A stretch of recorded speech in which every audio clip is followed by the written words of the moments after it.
Xitayning saxta təşviqatı və Uyğurlarning unsiz yığısı.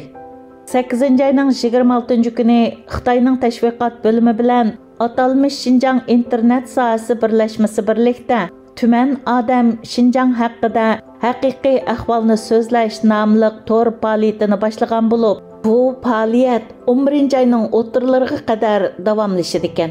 Bu faoliyat qisqa filmni asos qilgan bo'lib, Sharq Turkistonning har sohalardagi Uyg'urlar, Qozoqlar, Xitoylar va boshqa millatlar safarbar qilingan.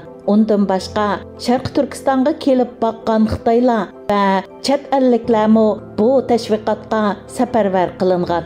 Bu tashviqotga qatnashtirilgan minglagan kishilar atalmış Şinjan haqidagi ta'sirotlarni va tuyg'ularni qisqa film qilib ishlab, har xil taratqularda Xitoy ichi va sirtiga tarqitadi ekan. Bu orqali atalmış Şinjanning gullangan, taraqqiy qilgan har millat xalqi baxtli yashayotgan yer ekanligini dunyoga bildirishni maqsad qiladi ekan.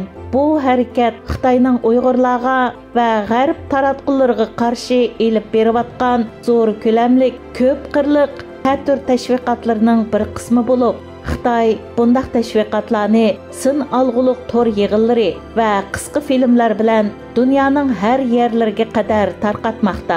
11 sentabr kuni Nyu-Yorkda Xitoy Amerikaga elib kelgan atalmış Şinjan haqidagi qisqa filmdan 6si qo'yiladi ekan.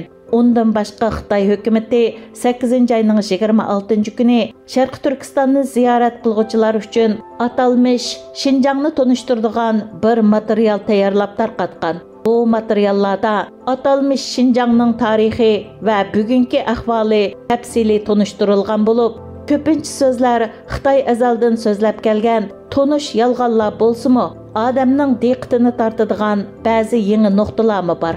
Xitoy atalmış Şinjanda 55 millat bor.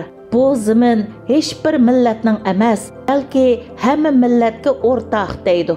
Bu zaminning Uyg'ur avtonom rayoni deb atilib qilishi faqat Uyg'urlarning nufusi eng ko'p bo'lganligi uchun deydi.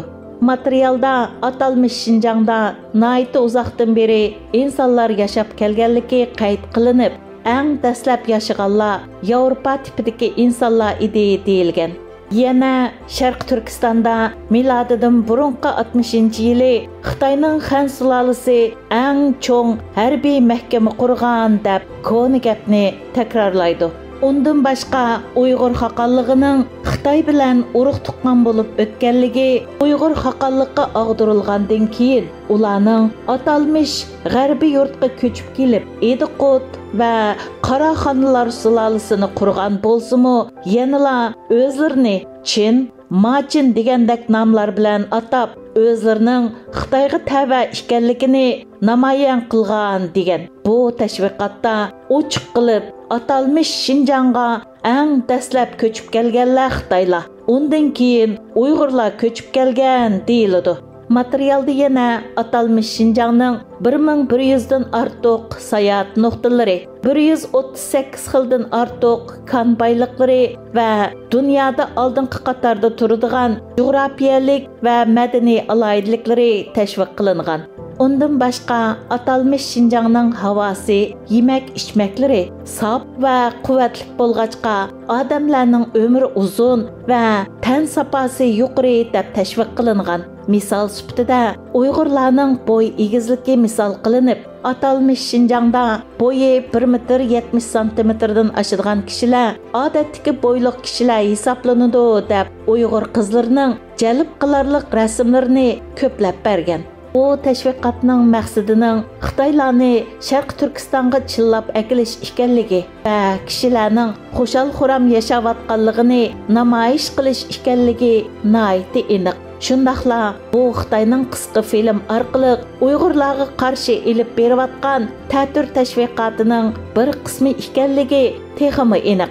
Xitoy nomussizlik va qilinlik bilan ta'tir tashviqot elib berib, Uyg'urlar ustidan yurgizayotgan irqiy qirg'inchilik jinoyatini pardozlashga urinayotgan paytlarda xeylidan beri ijtimoiy taratqularda tarqalib yurgan Uyg'urlarning unsiz yig'inlari tasvirlangan qisqa filmlar Uyg'urlarning g'azvini oshirmoqda. İctimai taratqularda Zümrət Davud və Nurxanim Uyğur hisobotlaridan tarqalayotgan TikTok videolari Uyg'urlarning xo'rliq ichidagi qon yoshliq realligini dunyoga ichib bermoqda. 2021-yili 7-oyning 21-kuni deb chesla qo'yilgan 20 sekundlik qisqa videoda bir kishining normal holatdagi bir qancha parcha rasmidan keyin uning kasal karvatida yotgan ichinishliq ahvoli, undan keyin oq yog'liq chekkan bir Uyg'ur qizining musibatda yosh to'kayotgan ko'rinishi chiqadi. Hasratlik g'ijak muzikasi, yosh to'kayotgan emoji ko'zlar yurakni titirtidi va butun Uyg'urning noli zarliq bir hikoyasini dunyoga anglitdi. Yana bir qisqa TikTok videosida bir Uyg'ur ayolning yenida yotgan meyib bir kishining yuz ko'zlarini siylab turgan ko'rinishi berilgan. Kishining og'zi ching yumilgan, ko'zlari cho'ng ichilgan va alas bo'lib, uning qattiq bir jismoniy va ruhiy azobdan keyin meyib bo'lganligini tasavvur qilishga bo'ladi. Hasratlik muzika ichida boshlanib oxirlashadigan 20 sekundlik ko'rinish Uyg'urning yana bir fojialik dastonini jahonga unsiz so'zlaydi. Ijtimoiy taratqularda tarqalib yurgan bundaq videolar Uyg'urlarning fojialik sarguzashtlarining faqat kichik bir parchasi bo'lib, Uyg'urlar uchragan qismatlarning oz bir qismini yo'rtib beralaydi. Biz yoshli o'lib ketayotgan Uyg'urlar va sabiy bolalarning fojialariga shohid bo'lib yashayapmiz. Lagerlardan o'ligi yoki o'lim xabari chiqqan Uyg'urlarning musibatdagi tuqqanlarining unsiz yig'inlariga shohid bo'lib yashayapmiz. Lagerdan chiqib o'lib ketayotgan, meyib bo'lgan Uyg'urlarning ichinishli ko'rinishlarini kunda degidek ko'rib turibmi, parvosiz yashayapmiz. Xitoy bo'lsa, yig'imo haddidan eshib, Uyg'urlarning butun davosini yolg'onga chiqarishga kuchayotdi. Unsiz yosh to'kkan qarindoshlarimizning ko'zlariga takror qarab boqaylik. Ular bizdan nimalarni kutyapti? Biz bo'lsak, nima qilyapmiz?